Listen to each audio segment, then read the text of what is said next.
নির্বাচন নিয়ে এখনো অনেকেই ষড়যন্ত্র করছে বলছেন আব্দুস সালাম। জানাবো বিএনপি জামায়াতের ব্যাপক সমালোচনা, 5ই জানুয়ারির সেই কলঙ্কিত নির্বাচন নিয়ে নেই কোনো কর্মসূচি। আগামী দিনের ক্ষমতা জনগণের জবাবদিহির হতে হবে বলছেন জোনায়েদ সাকি। এবং সর্বশেষ জানাবো শেখ হাসিনাকে শতবার ফাঁসি দিলেও প্রাপ্য বিচার হবে না বলছেন রাশেদ প্রধান। এতক্ষণ শুনছিলেন সংবাদ শিরোনাম, এবারে বিস্তারিত। তবে তার আগে অনুরোধ থাকবে আমাদের চ্যানেলটি সাবস্ক্রাইব করে বেল আইকনটি ক্লিক করুন। নির্বাচন নিয়ে এখনো অনেকেই ষড়যন্ত্র করছে বলছেন আব্দুস সালাম। বিএনপি চেয়ারপারসনের উপদেষ্টা ও বীর মুক্তিযোদ্ধা আব্দুস সালাম বলেছেন, শেখ হাসিনা ক্ষমতা হারানোর ভয়ে নির্বাচন দেননি। নির্বাচন নিয়ে এখনো অনেকেই ষড়যন্ত্র করছে। কেউ কেউ বলেন নির্বাচন দিলেই বিএনপি ক্ষমতায় আসবে, এজন্যই নির্বাচন পেছাতে হবে। বিএনপি জনগণের দল, নির্বাচন ডিসেম্বরে দেন, জানুয়ারিতে দেন, আর অক্টোবরেই দেন। যখনই নির্বাচন হবে তখনই বিএনপি ক্ষমতায় আসবে। বীর মুক্তিযোদ্ধা আব্দুস সালাম বলেন, অনেকেই বিএনপিকে আওয়ামী লীগের সঙ্গে মেলাতে চায়, কিন্তু সেটা কখনোই সম্ভব হবে না।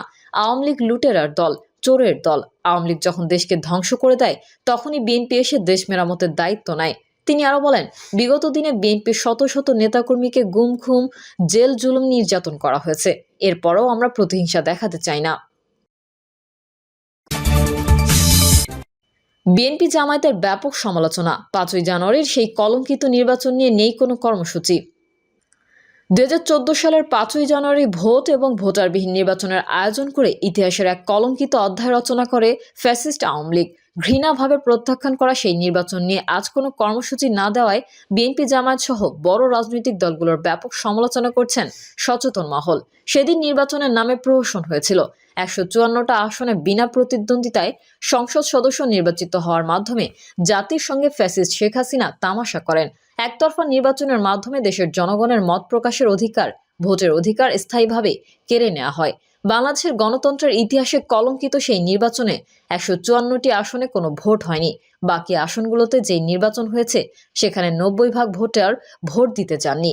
5ই জানুয়ারির পরে দেশে কোনো নির্বাচন আর সুষ্ঠু হয়নি।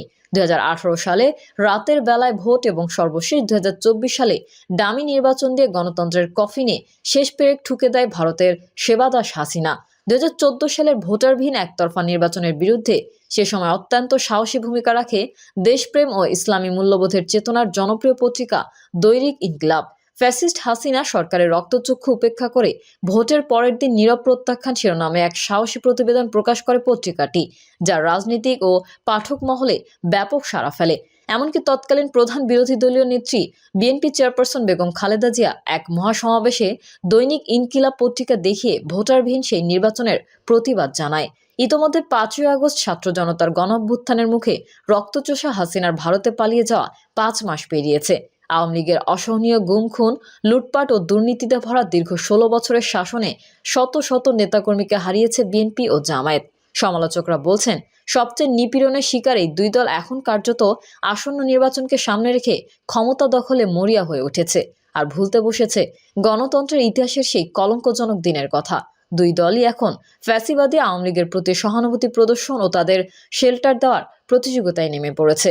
এসব ঘটনায় তারা উদ্বেগ জানিয়ে কড়া সমালোচনা করেছেন। বিএনপি জামায়াত সহ দেশের বড় রাজনৈতিক দলগুলোর সমালোচনা করে নেটিজেনরা বলছেন, 5ই জানুয়ারি ভুলে গেলে ইতিহাস ভুলবে না। তারা কিছুই মনে রাখেন না, শুধু কে কার আগে ক্ষমতায় যাবে ওইটা নিয়ে থাকে। এই জন্যই এদের জন্য শেখ হাসিনা আসে। মনে হচ্ছে যেন এখনই তারা ক্ষমতার মসনদ পেয়ে গেছে, পিছনের কথা ভুলেই বসেছে। দৈনিক ইনকিলাবের সাবেক সাংবাদিক অলিউল্লাহ নোমান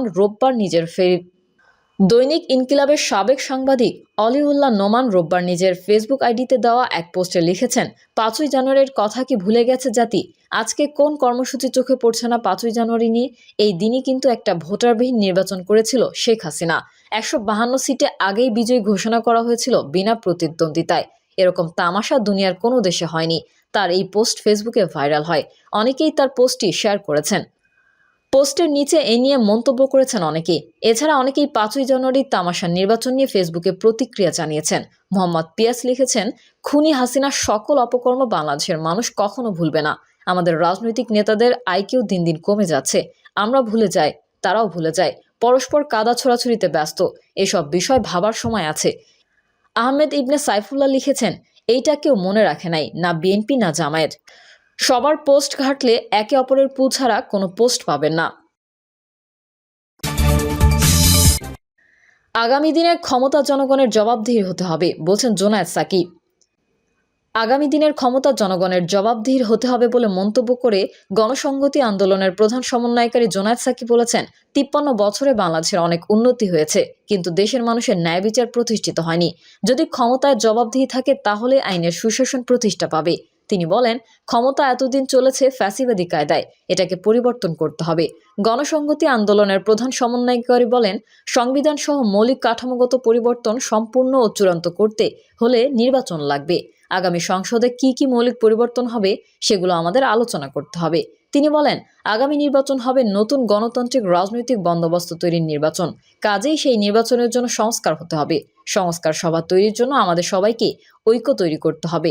আমরা দেশের জনগণকে নিজেদের অধিকার প্রতিষ্ঠার লক্ষ্যে ঐক্য প্রতিষ্ঠার আহ্বান জানাই। জোনায়েদ সাকি আরও বলেন, অভ্যুত্থানে আহত যোদ্ধাদের অবিলম্বে চিকিৎসা নিশ্চিত করতে হবে। সরকারকে শহীদ পরিবারের দায়িত্ব নিতে হবে ও শহীদদের রাষ্ট্রীয় মর্যাদা দিতে হবে।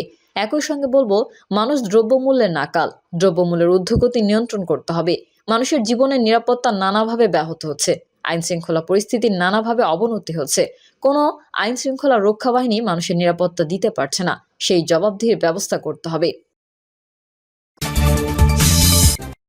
শেখ হাসিনাকে শতবার ফাঁসি দিলেও প্রাপ্য বিচার হবে না বলেছেন রাশেদ প্রধান। জাতীয় গণতান্ত্রিক পার্টির জাগপা সহসভাপতি ও দলীয় মুখপাত্র রাশেদ প্রধান বলেছেন, শুধুমাত্র জুলাই গণ অভ্যুত্থান নয়, জন্মলগ্ন থেকেই আওয়ামী লীগ হত্যার রাজনীতিতে বিশ্বাস করে। ক্ষমতার মসনদ ধরে রাখার জন্য এবং বাংলাদেশকে ভারতের করদ রাজ্য হিসেবে প্রতিষ্ঠা করার জন্য শেখ হাসিনা বারবার হত্যাযজ্ঞে লিপ্ত হয়েছে। তাই শেখ হাসিনাকে শতবার ফাঁসি দিলেও প্রাপ্য বিচার হবে না। রাশেদ প্রধান বলেন, ২০১৪ সালে এই দিনের ভোটারবিহীন নির্বাচন ইতিহাসের এক কলঙ্কিত অধ্যায়ে রচিত হয়েছে। ৫ই জানুয়ারি নির্বাচনের মাধ্যমে স্থায়ীভাবে দেশের জনগণের মত প্রকাশের অধিকার, ভোটের অধিকার কেড়ে নেওয়া হয়েছিল। ১৫৪টি আসনে কোনো ভোট হয়নি। বাকি আসনে কিছু ছিল কুকুর ছিল, ভোটার ছিল না।